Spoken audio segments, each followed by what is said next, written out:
Suite de la première épître de Jean, chapitre 2, verset 28. Et maintenant, petits enfants, demeurez en lui, afin que lorsqu'il paraîtra, nous ayons de l'assurance et qu'à son avènement, nous ne soyons pas confus et éloignés de lui. Si vous savez qu'il est juste, reconnaissez que quiconque pratique la justice est né de lui.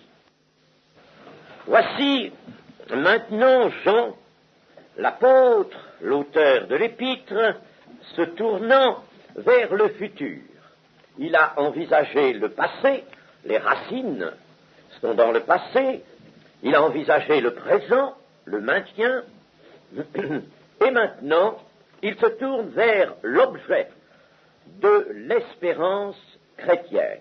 Et tout se tient dans la vie, le passé, le présent, l'avenir. À la venue en chair du Seigneur Jésus, dont a parlé déjà l'apôtre Jean, et à laquelle il reviendra, c'est un point fort de son épître, à cette venue en chair correspondra immanquablement la venue en gloire du Seigneur, du fait que le Seigneur est venu en chair, petit enfant, il est entré dans son ministère à l'âge de 30 ans, il a accompli toute la volonté de Dieu. De ce fait, sa venue en gloire viendra également, se produira également, au terme de l'Église et de l'histoire actuelle. Nous disons qu'à la venue en chair correspondra immanquablement la venue en gloire au terme de l'Église et au terme de cette dispensation, c'est-à-dire plus exactement de l'économie actuelle, de l'histoire actuelle. Nous sommes dans l'histoire, n'est-ce pas, de l'humanité. Cette histoire prendra fin là. Il y a en somme deux événements considérables qui déterminent le salut. Ces deux événements, vous les connaissez, mais il faut toujours les considérer l'un et l'autre. Le premier de ces deux événements est effacé, il est uniquement saisissable par la foi, c'est la première venue du Seigneur, qui n'a pas marqué dans l'histoire profane, et qui est connue par les évangiles, qui est connue par le témoignage des apôtres et le témoignage de Dieu, mais elle fait appel à la foi. Elle fait appel à la foi. C'est la venue pour le sacrifice, le souverain sacrificateur. Jésus s'est présenté dans cette fonction de souverain sacrificateur.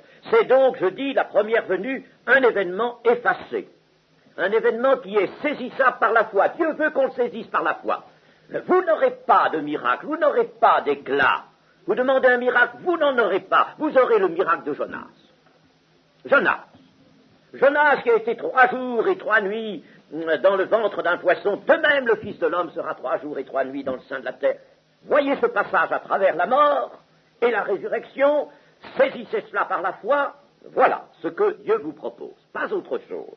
Donc l'un, n'est-ce pas, doit être saisissable par la foi. Dieu a bien pris soin, et qu'il n'y ait pas de ces preuves qui auraient confondu les incrédules. Non, les incrédules ne seront jamais, au gré de Dieu, que confondus dans l'humiliation, dans l'humilité de leur cœur. Ça, c'est formel. Il n'y aurait pas de salut autrement.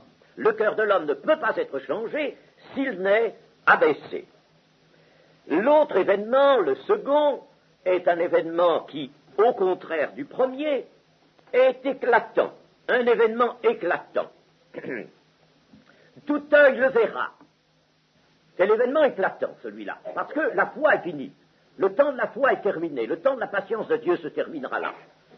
Tout œil le verra. La terre en sera illuminée. Vers le soir, la lumière viendra, ce jour terrible, froid, qui sera ni jour ni nuit. Alors là, n'est-ce pas, les jugements de Dieu seront là. Puis, à la fin des jugements, la lumière alors paraîtra, n'est-ce pas. Celui qui est la lumière de la vie vient et il illuminera. Il vient dans la gloire de Dieu, dans la gloire de son Père. C'est l'éclat, c'est le règne. Ainsi, tout croyant lui, doit être lié à ces deux événements. Son salut, n'est-ce pas, dépend de ces deux événements. Sa vie est en quelque sorte attachée à ces deux événements. Il faut qu'il saisisse le premier, il faut qu'il saisisse le second. Et j'en viens ainsi à justifier, c'est-à-dire à expliquer le texte de nos deux versets, n'est-ce pas? Et maintenant, petits enfants, demeurez en lui, afin que lorsqu'il paraîtra, nous ayons de l'assurance et qu'à son avènement, nous ne soyons pas confus et éloignés de lui. Attention, vous avez saisi le premier événement, mais ne manquez pas le second. Voilà l'idée qui est là. Attention au second. Vous avez le premier, vous avez cru en lui, c'est parfait, c'est bien, mais il y a un second événement, il vous faut les deux. Le chrétien, n'est-ce pas, est suspendu, sa vie est suspendue, son éternité est suspendue à ces deux événements. Il faut qu'il les, en quelque sorte, il les absorbe, l'un et l'autre, dans son expérience. Tout croyant possède en lui le fruit du sacrifice, par la foi en celui qui est venu pour le sacrifice. Il possède le fruit du sacrifice. Le pardon de ses péchés, l'expiation de ses péchés, n'est-ce pas? Il la possède par la foi en Jésus-Christ, et il faut qu'il possède aussi le règne. Il connaît Jésus comme un souverain sacrificateur. Il doit le connaître comme un roi. Mais attention de ne pas manquer ça. Voilà, n'est-ce pas, où Jean nous avertit, là, ici, attention, le passé, le voilà, vous l'avez compris, il vous est prêché, annoncé encore. Vous avez saisi Jésus comme souverain sacrificateur de votre vie de péché, n'est-ce pas? Vous avez reçu par lui le pardon à cause de l'expiation qu'il a faite pour vous. Ça, c'est une chose, mais attention, vous aurez eu, après ce pardon des péchés, cette justification, vous aurez eu un temps de pèlerinage sur la terre. Et cela, n'est-ce pas, vous aura trouvé libre dans l'exercice de la foi, et si, attention, vous n'avez pas fait attention à ce temps de liberté, ce temps de patience de Dieu, et que vous n'ayez pas saisi d'avance le second événement, vous risqueriez d'être éloigné, d'être confus, d'être dans la honte. Vous risqueriez d'être textuellement, on peut traduire par rougissant devant lui quand il paraîtra. Si le chrétien reste ferme, il sera admis en gloire à la fin des temps au retour de Jésus-Christ. Nous allons remarquer encore une chose ici, c'est que l'avènement, il est question de l'avènement du Seigneur, l'avènement ne se trouve pas décomposé en ces deux temps, c'est-à-dire d'une part l'enlèvement de l'Église et d'autre part la parousie, et c'est le mot parousie qui est ici. Parousia. Il ne se trouve pas décomposé. Quand nous avons fait l'étude des deux épîtres aux Thessaloniciens, j'ai également fait cette remarque que, après une décomposition qu'a fait l'apôtre Paul, et c'est la décomposition à peu près unique, en tout cas unique en sa clarté, qui est faite entre le temps de l'enlèvement de l'Église, n'est-ce pas, et le temps de la parousie qui encadre les jugements. Mais cette distinction n'est pas répétée en général dans l'Écriture. Elle n'est pas répétée, mais parce que l'Écriture entend nous présenter des lignes simples, deux événements, n'est-ce pas? La première venue, la seconde venue du Seigneur. N'allons pas chercher le détail des choses, n'est-ce pas? C'est bon de l'indiquer une fois, mais on n'a pas besoin d'y revenir. Voilà, n'est-ce pas, comment l'Esprit veut nous instruire. Alors, ne soyons pas autrement que l'Esprit. Et n'allons pas, à chaque fois qu'il est question du retour du Seigneur, n'est-ce pas, entrer encore dans le distinguo entre l'enlèvement de l'Église et la parousie proprement dite, n'est-ce pas? Nous compliquons les choses et nous perdons la vue générale que l'Écriture entend nous présenter. Avènement. Avènement, c'est le mot parousia, c'est la venue en gloire, la venue définitive du Christ en son règne, n'est-ce pas? Quand, par exemple, un prince devenait monarque et paraissait au peuple en tête de ses légions, et que son effigie, on frappait des médailles à son effigie, n'est-ce pas, pour son entrée dans le règne, eh bien, c'était la parousia. C'était la parousia. Vous voyez ce qu'est la parousia du Christ, la parousie. Être sauvé, être admis dans le royaume de Dieu, cela nécessite ce que Jean appelle ici de l'assurance. Ah, attention pour le second événement, parce que pour être inclus dans ce second événement, dans cette gloire qui va venir, n'est-ce pas, pour entrer dans cette gloire, il vous faut de l'assurance.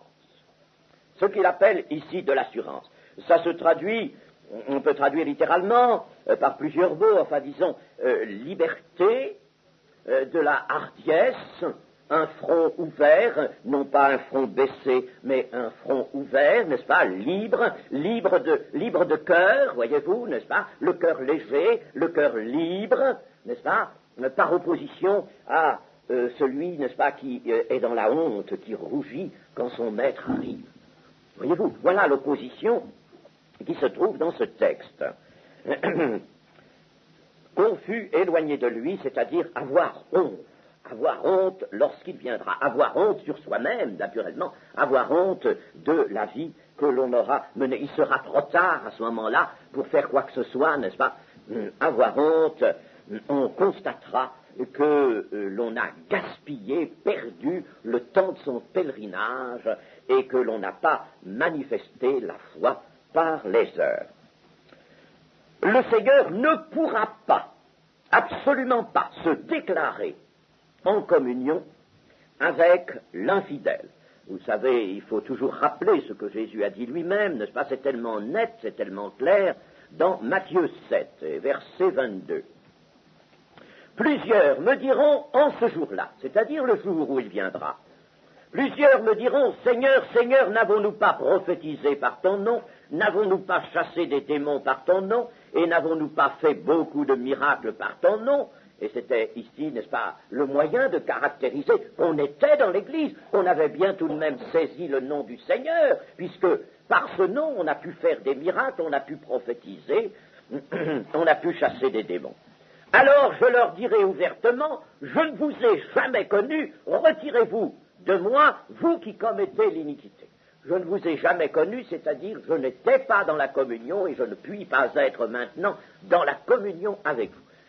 De même, n'est-ce pas, les vierges folles qui sont écartées de la salle des noces, il n'y a pas de communion. Retirez-vous de moi, vous qui commettez l'iniquité. C'est clair, c'est net, il n'y a pas à marchander, n'est-ce pas, à discuter, il n'y a pas à essayer de plier ça à une doctrine ou à l'autre. Ah, absolument pas, c'est clair, c'est net.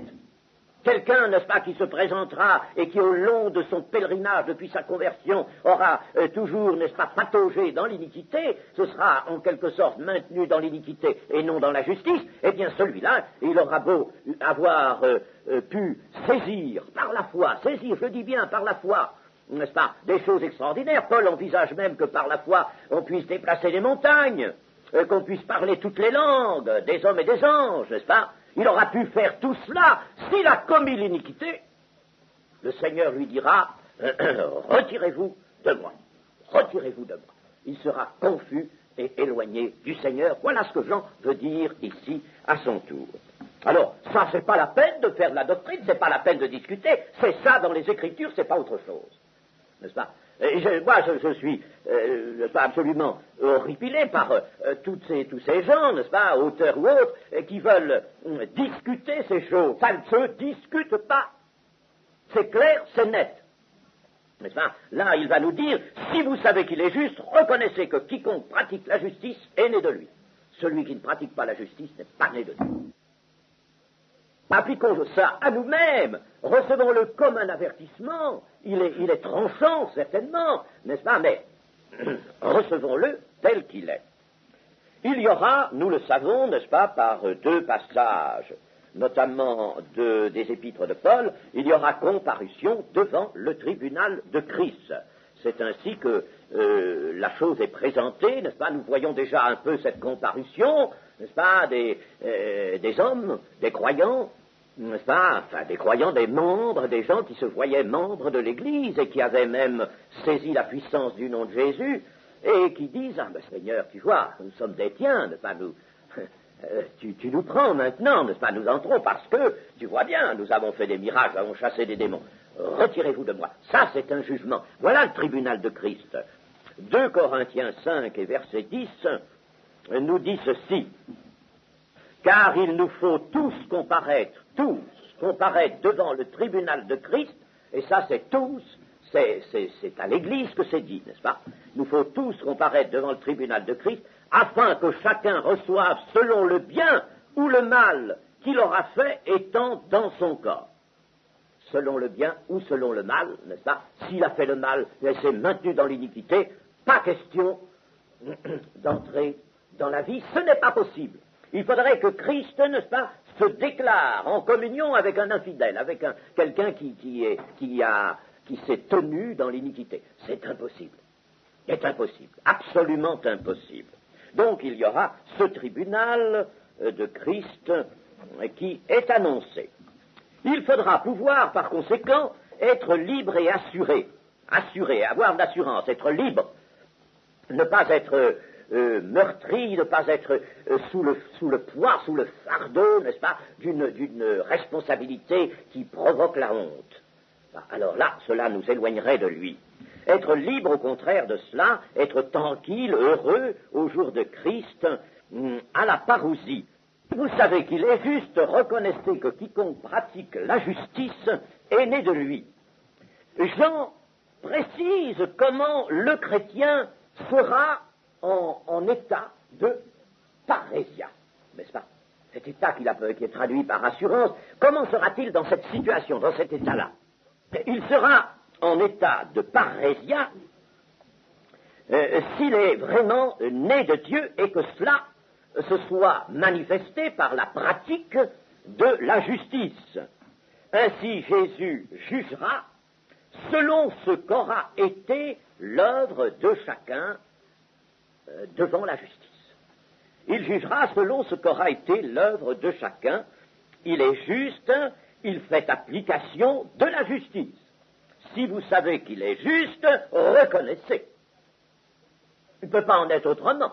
N'est-ce pas? Quelqu'un qui est juste, d'abord qui prononce un jugement juste, et qui est juste par sa personne elle-même. Christ a toujours été soumis entièrement à la volonté de Dieu, n'est-ce pas? Il l'a déclaré quand il était dans le cours de son ministère, et il l'est bien sûr maintenant, il l'est toujours, n'est-ce pas? Il n'a jamais été dissocié, sa volonté n'a jamais été dissociée de celle de Dieu, il a toujours été, n'est-ce pas, soumis à la volonté du Père, et c'est cela qui fait qu'il est juste. Comment pourrait-il accepter ce qui n'est pas juste, étant donné que toute son œuvre, son accomplissement, a précisément tendu à faire des hommes qui étaient dans l'iniquité, qui étaient dans le péché, à en faire des hommes justes, à les justifier et à les purifier de leurs impuretés. Le sang de Christ nous purifie de tout péché, mais, n'est-ce pas, nous avons vu qu'il fallait marcher dans la lumière. Alors, il est juste, il fait application de la justice. Une vie n'est véritable et nouvelle que si elle se montre conforme à la volonté de Dieu. La justice, c'est pas autre chose que cela, n'est-ce pas? Pratiquer la justice, ça ne veut pas dire donner, quand on en a l'occasion, à l'un ce qui lui revient et à l'autre aussi, n'est-ce pas? Par exemple, un chef d'entreprise pourrait très bien, n'est-ce pas, se montrer juste avec ses employés, ses ouvriers, sans pour autant pratiquer la justice devant Dieu, n'est-ce pas? La justice dans sa propre vie. Quiconque pratique la justice dans sa propre vie. Jean veut prévenir un défaut. Il veut prévenir ici un grave défaut. Celui de se voir trop facilement en règle avec la justice de Dieu. Et il ne veut pas, n'est-ce pas, entretenir cet équivoque. L'assurance nécessaire d'être enfant de Dieu et de pratiquer la justice, c'est pas une assurance qu'il faut demander à la chair. C'est pas une assurance que peut nous fournir la chair, elle nous fournirait une assurance trompeuse. L'assurance d'être dans la justice ne peut pas être fondée sur une foi superficielle, sur une foi qui se contente de l'énoncé de la doctrine. Et nous touchons là un grand malheur. Combien de fois n'avons-nous pas lu dans des petits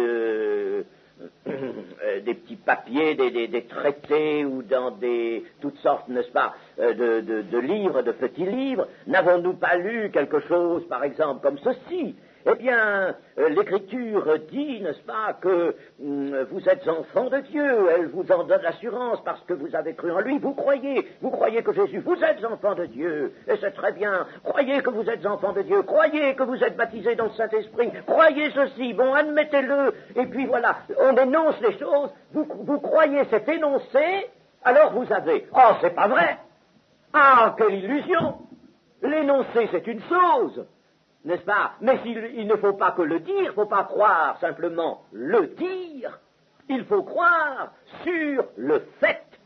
Il faut que la chose se passe vraiment, c'est le fait qu'il faut considérer, et non pas l'énoncer seulement.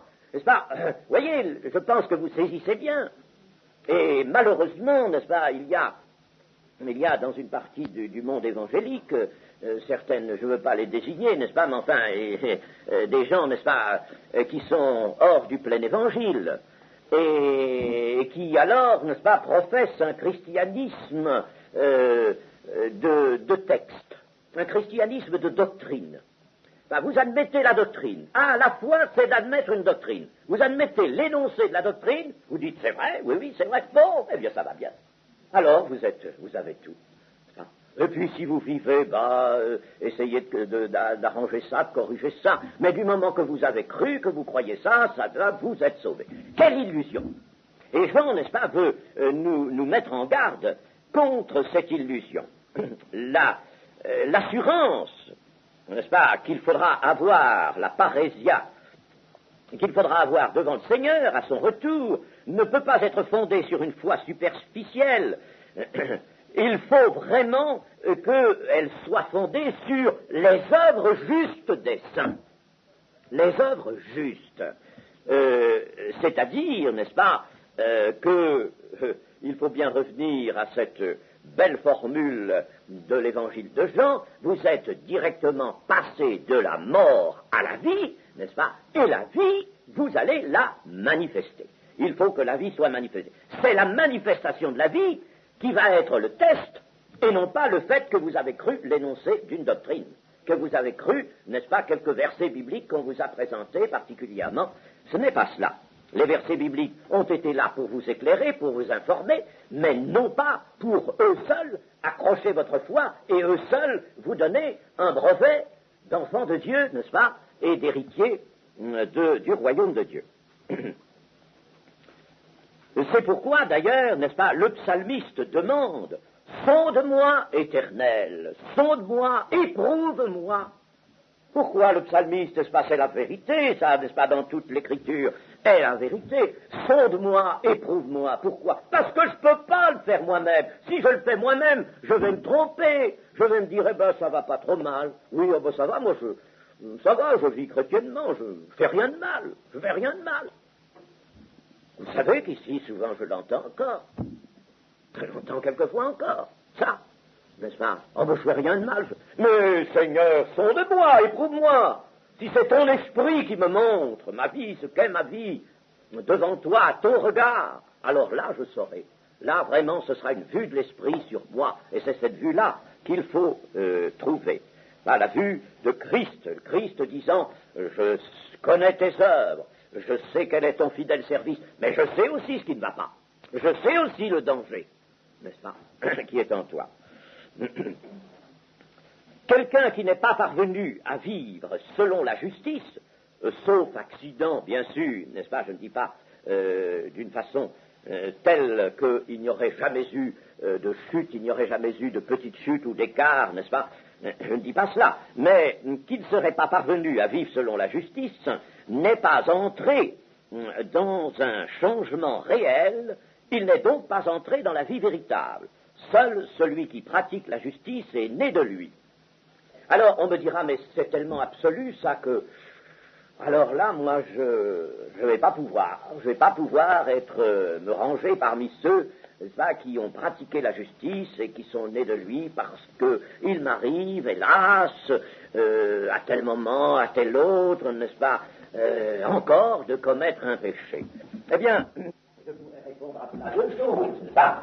Il peut y avoir, mettons, une marche qui soit, si vous voulez, celle-ci, n'est-ce pas? Je suppose, n'est-ce pas, une marche sinueuse, la marche dans la vie chrétienne maintenant, n'est-ce pas? Mais si je prends ce point-là, et si je prends celui-ci, n'est-ce pas, et que je trace ici une ligne, je m'apercevrai, n'est-ce pas, que la ligne est montante, et que j'ai été en progrès, et que j'ai tout de même accompli la justice, n'est-ce pas? Je ne suis pas resté, n'est-ce pas, si vous voulez, dans cette situation qui aurait pu être, je suppose, celle-ci, n'est-ce pas? Voilà, n'est-ce pas? L'iniquité étant entrée dans ma vie ensuite. Et puis, une deuxième chose que l'on peut répondre aussi, c'est ce qu'on trouve dans les exemples bibliques et particulièrement dans la vie d'Abraham. La vie d'Abraham est extrêmement intéressante, non pas pour faire, comme on le fait quelquefois, n'est-ce pas, uniquement exalter les choses, mais il faut voir tout dans une vie. Enfin, il faut voir ce qui est négatif, et la Bible nous le montre, c'est le livre de vérité. Ce qui est négatif, ce qui est positif. Eh bien, vous savez, Abraham, qui est le père des croyants, ce n'est pas pour l'accuser, n'est-ce pas, mais c'est pour voir les choses telles qu'elles sont présentées. Il a commis bien des erreurs. Il en a commis, n'est-ce pas, même de fameuses. Hein? Le jour, par exemple, et cela à 2 reprises, où il a présenté sa femme comme sa sœur, ce qui était un demi-mensonge et une demi-vérité. Bon, il a présenté sa femme comme sa sœur, et puis il a rendu là un témoignage épouvantable. Il a fallu que Dieu redresse les choses. Ben, c'était pas glorieux, évidemment, pour un prophète de Dieu, n'est-ce pas? Donc il a commis des fautes. Il a commis, et à part ça, n'est-ce pas, il a fait des actes magnifiques, des actes de justice, et le grand acte de justice qui a couronné tout, l'offrande de son fils, n'est-ce pas? Il est devenu ainsi le père des croyants. Donc, vous voyez, n'est-ce pas, que cet homme qui est qualifié dans le Nouveau Testament de juste, la justice lui fut imputée, n'est-ce pas, vraiment, la justice lui fut imputée, elle n'était pas de lui, la justice, mais elle lui fut imputée à cause de sa foi. Et il a manifesté sa foi, mais non pas sans avoir commis, n'est-ce pas, de lourdes fautes. Alors, je ne vous engage pas là, n'est-ce pas, à passer l'éponge vous-même sur vos fautes, c'est pas ce que je veux dire, n'est-ce pas? Seulement, je veux tout de même, n'est-ce pas, répondre à ce souci que vous pourriez avoir vous concernant, n'est-ce pas, en lisant ce texte, n'est-ce pas, quiconque pratique la justice est né de lui, et par conséquent, quiconque ne pratique pas la justice n'est pas né de lui et n'a pas part à la vie éternelle. Il y aura donc, n'est-ce pas, un jugement que seul Christ pourra porter sur votre vie. Mais il n'empêche, n'est-ce pas, qu'il faudra que votre vie soit une vie ascendante dans la sanctification. Le Seigneur aura pu vous pardonner vos fautes, peut nous pardonner nos fautes, n'est-ce pas, à condition, bien sûr, que nous les reconnaissions, que nous les confessions, tout cela est sous-entendu, pourra nous pardonner nos fautes, mais il faudra que notre vie soit une vie qui monte, une vie qui aille de progrès en progrès, de gloire en gloire, une vie de perfectionnement. Ça nous dit l'Écriture. Il ne peut pas en être autrement, il faut qu'il y ait une moyenne, n'est-ce pas, ascendante, une moyenne. Le mot moyenne n'est pas très heureux, mais enfin, disons, qu'il y ait une allure ascendante et que la fin de la vie, n'est-ce pas, soit vraiment la manifestation que la vie nouvelle est là. Elle a pu être mise momentanément en échec par le diable, mais si quelqu'un est tombé, son maître le relève. Il veut le relever pour qu'il continue, il reprenne sa marche ascendante. En résumé, Jean délivre l'avis suivant. Voilà, n'est-ce pas, l'avis qu'il nous délivre. Puisque vous savez bien que votre maître est juste, c'est-à-dire qu'il s'est parfaitement tenu lui-même dans la pratique de la volonté divine. Vous le savez, ça, n'est-ce pas? Il s'est tenu dans la pratique de la volonté divine. Alors, puisque vous savez cela, votre maître ne pourra que vous demander à vous aussi cette même pratique de la volonté divine. Ce sera le test auquel tout homme sera reconnu né de Dieu. Ayant reçu la vie nouvelle, l'assurance qu'il est agréable à Dieu. Notez que l'apôtre Pierre ne nous dit pas autre chose que cela. Je vous rappelle ce que dit l'apôtre Pierre. C'est pourquoi, 2 Pierre 1,10, c'est pourquoi, frères, appliquez-vous d'autant plus à affermir votre vocation et votre élection, car en faisant cela, vous ne broncherez jamais. Il faut arriver à ne plus broncher. Vous voyez ce que ça veut dire? C'est ainsi en effet que l'entrée dans le royaume éternel de notre Seigneur et Sauveur Jésus-Christ vous sera pleinement accordée. C'est ainsi, c'est dans ces conditions-là. C'est dans ces conditions-là que l'entrée dans le royaume éternel de notre Seigneur et Sauveur Jésus-Christ vous sera pleinement accordée, vous sera radicalement accordée, n'est-ce pas? Mais autrement, il y a un problème de jugement. Pour tout homme né de Dieu, il n'y aura donc aucun problème pour tout homme qui sera né de Dieu et aura manifesté cette naissance de Dieu, aucun problème. Tout dépend donc de la possession de la vie nouvelle, laquelle se sera manifestée par la pratique de la justice ou pratique de la volonté divine. Le dire ou le croire, je crois que je, etc., le dire ou le croire ne sera rien, le fait sera tout. Pratiquer la justice, c'est un fait. Ce sera donc sur un fait, ce sera bien sur des œuvres, ne l'oublions pas, ça c'est le grand jugement de Dieu. Nous ne sommes pas sauvés par les œuvres, alors d'aucuns en tirent, pas par les œuvres, mais par la foi, c'est vrai, mais d'aucuns en tirent cette conséquence stupide que le chrétien, il ne lui est pas demandé d'œuvre. Comment? Mais quelle est la robe de fin lin, sinon les œuvres justes des saints? Et d'une façon générale, les chrétiens différemment des païens, mais d'une façon générale, tout le monde sera jugé sur le fait, sur les œuvres, sur des faits. C'est tellement important cela que Jean y reviendra avec l'expression « né de Dieu » qui lui est propre et qui est très belle. Né de Dieu signifie, n'est-ce pas, être passé par une naissance produite par Dieu, produite par un engendrement de la puissance créatrice de Dieu. C'est ça, né de Dieu d'abord, c'est d'abord ça, n'est-ce pas? Une naissance qui est produite, je vous rappelle le début de l'évangile de Jean, au chapitre 1er et au verset 11 et 12, elle est venue, la parole de Dieu, chez les siens et les siens ne l'ont pas reçue, mais à tous ceux qui l'ont reçue, à ceux qui croient en son nom, c'est-à-dire à sa personne, elle a donné le pouvoir de devenir enfants de Dieu, lesquels sont nés, non du sang, ni de la volonté de la chair, ni de la volonté de l'homme, mais de Dieu, par une action de Dieu, uniquement. L'homme, qu'a-t-il fait? Il n'y est pour rien dans cette naissance. Il ne peut pas être pour quelque chose, ce serait ridicule de l'envisager. Il n'y est pour rien, il a exercé la foi, il s'est humilié, et encore est-il que la foi lui est considérée comme une œuvre, mais, n'est-ce pas, encore est-il que ce n'est pas lui-même qui l'a fait. L'Esprit de Dieu est venu au moment où il était dans la disposition nécessaire. Il a été frappé peut-être par la vie, n'est-ce pas? Frappé, je frapperai, je guérirai. Alors le Seigneur est venu au moment favorable où il était humilié, n'est-ce pas? Et puis, alors là, il l'a convaincu de péché, il s'est repenti, il a saisi le pardon de ses péchés en Christ. Voilà le processus. Mais l'homme, n'est-ce pas, n'a fait que cela. Personne ne peut se faire naître lui-même, évidemment. Voilà. Si bien que la souveraineté de Dieu est entière. Et comme le dit l'apôtre Paul, n'est-ce pas, le croyant est devenu un enfant de Dieu, un chrétien, selon l'élection de la grâce. L'élection de la grâce, l'élection. La souveraineté de Dieu est entière. Elle est entière. Et il faut qu'elle soit entière. Car, chers amis, si l'homme avait fait quelque chose dans son salut, ou quelque chose pour se faire naître, eh bien ce quelque chose serait nécessairement imparfait, et la vie nouvelle ne peut pas être basée sur de l'imparfait, elle ne peut être que basée sur tout ce qui est absolu, ce qui est de Dieu. Par conséquent, il n'y a que Dieu qui peut le faire.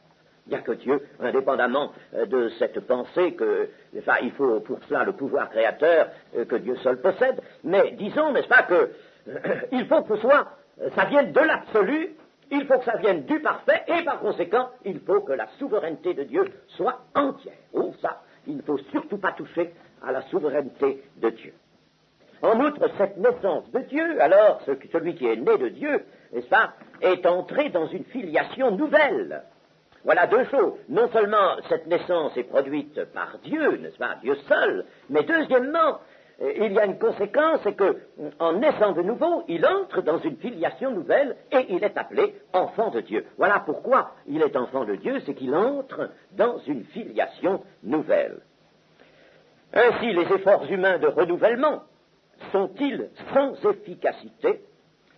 S'il en était autrement, l'homme aurait contribué évidemment à son salut. Vous êtes passé de la mort à la vie. Ce n'est pas pour que nous chantions ça, n'est-ce pas? Voyez, je crois et je suis passé de la mort à la vie. Voyez, n'est-ce pas? C'est pour nous dire ceci, vous êtes passé.